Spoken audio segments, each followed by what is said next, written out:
This video is made possible by Thunderbird Perch. Subscribe for more, like, share, and comment. A former researcher from OpenAI named Leopold Aschenbrenner has made a stark prediction. This idea comes from a long and detailed document he wrote titled Situational Awareness. Many in the tech world have read this paper. Many in the political world have read this paper. Some call it a manifesto. It serves as a warning about the future and a potential roadmap for how governments might respond. It paints a picture of a world where the most advanced AI is no longer a public tool but a guarded state secret.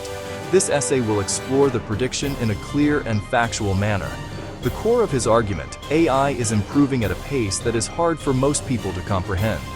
He suggests rapid progress will create systems so powerful they will be seen as national security risks. When that day comes, governments, particularly the United States, will move to seize control. The open internet, which has fueled AI innovation, would face a fundamental change.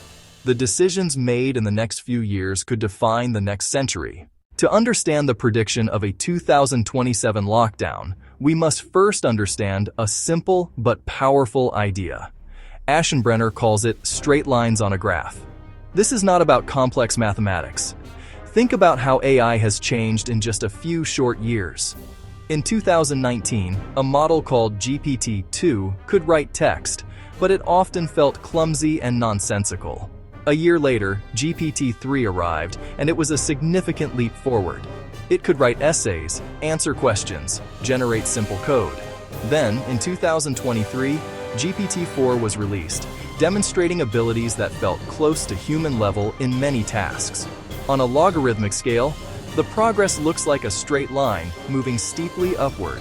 This indicates exponential growth. Each step forward is not just a small addition, but a multiplication of power. He calls these leaps orders of magnitude. It is like a car that doubles its speed every minute. Three main factors fuel the trend: more compute, smarter algorithms, and expanding data. If the trend continues, the systems of 2025 and 2026 will make today's models look primitive. The straight line on the graph points directly to a future that governments may feel they cannot afford to leave unregulated. The concept of straight lines on a graph leads to an even more dramatic idea: an intelligence explosion. Imagine an AI system as smart as a team of the world's best AI researchers. This system could be put to work creating even better AI. Design more efficient algorithms, optimize the use of computing power, discover new scientific principles that help it learn. This would create a feedback loop. Smart AI builds smarter AI that builds even smarter AI. Progress skyrockets. The straight line curves upward, almost vertical. What might have taken humans a decade could be done in a year or a month or even a week. Capabilities would expand so fast humans couldn't keep up, let alone manage the consequences. This is what Aschenbrenner says national security planners fear. Step 1. Build an AI that does useful research and engineering. Step 2. It contributes meaningfully. Step 3. Its contribution dominates progress. Development speed stops being limited by human thought and becomes limited by compute and physical processing limits.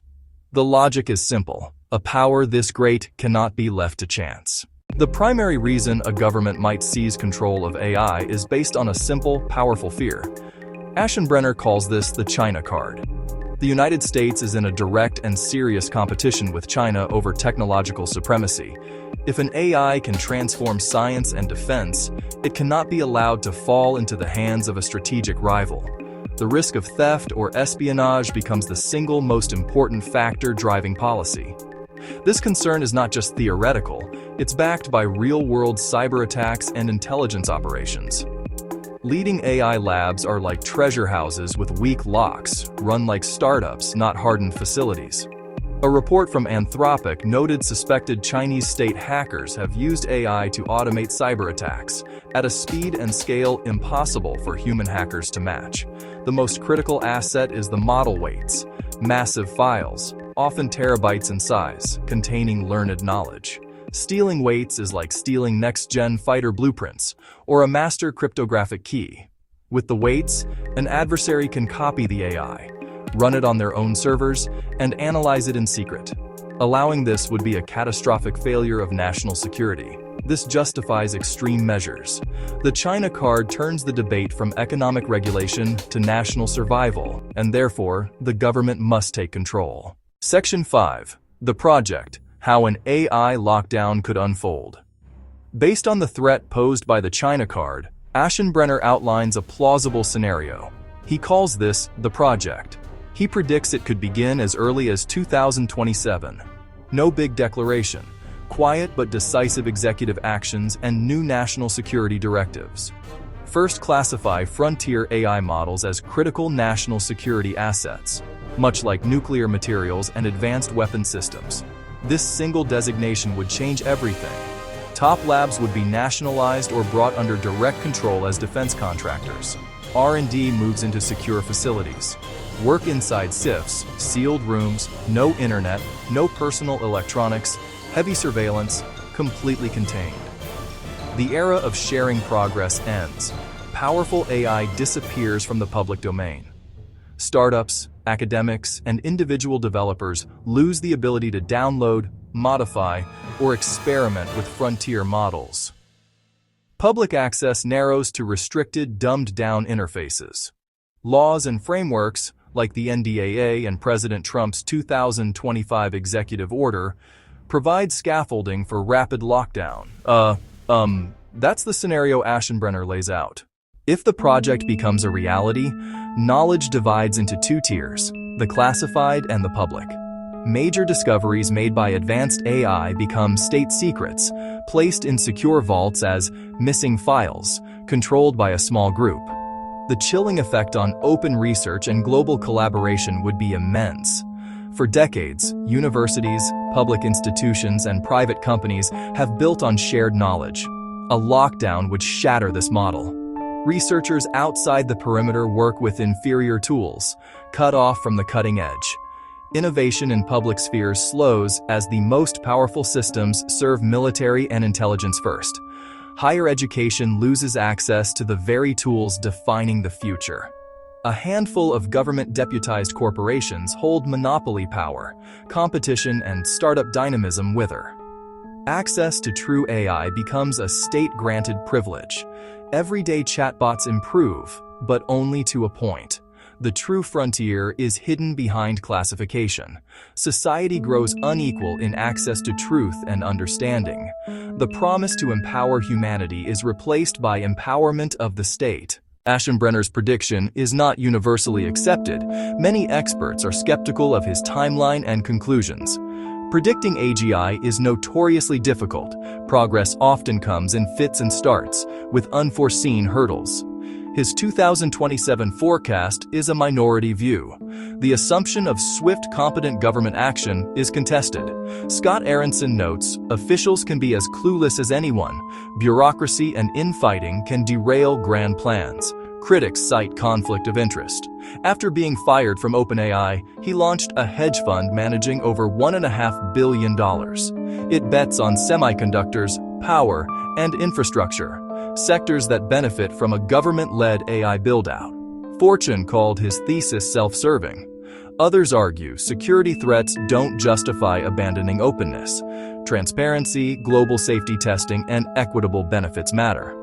While Chinese actors misuse tools, reports say operations were disrupted early with limited impact, suggesting monitoring and defense can work. Skeptics advocate balancing security and openness rather than sacrificing one for the other. In any major policy shift, ask, who benefits? A government-led AI lockdown would create clear winners and losers, financially and politically. Large corporations, existing tech giants, and defense contractors secure massive, long-term contracts and dominance. Barriers to entry rise as access to the AI itself is state-controlled. Investors anticipating this shift can gain enormously. Aschenbrenner's fund, raised at $1.5 billion, is positioned for such a future. Money flows to chips, power, and data centers. An arms race yields immense returns for early bets. Prophecies can become self-fulfilling via investment and lobbying. Politically, intelligence agencies and the military gain exclusive access, expanding surveillance, cyber, weapons design, and strategy. Democratic oversight weakens as breakthroughs occur in secret, justified by constant national threat narratives. Framing AI as a zero-sum race aligns with centralized power, making extreme restrictions easier to sell. In this scenario, national security becomes the ultimate justification for a fundamental reordering of government, industry, and the public. Leopold Aschenbrenner presents a clear, if alarming, vision of the future. He argues the straight line of AI progress is leading us toward a choice. By 2027, he predicts the technology will be too powerful to remain open, forcing a national security lock. Whether the timeline is right or not, his argument has focused minds. Who should control the most powerful tools humanity has ever created? We are in a narrow window, perhaps only a couple of years, to influence the answer. This is not a call for panic, but for deliberate engagement. The path to a full lockdown is not set in stone.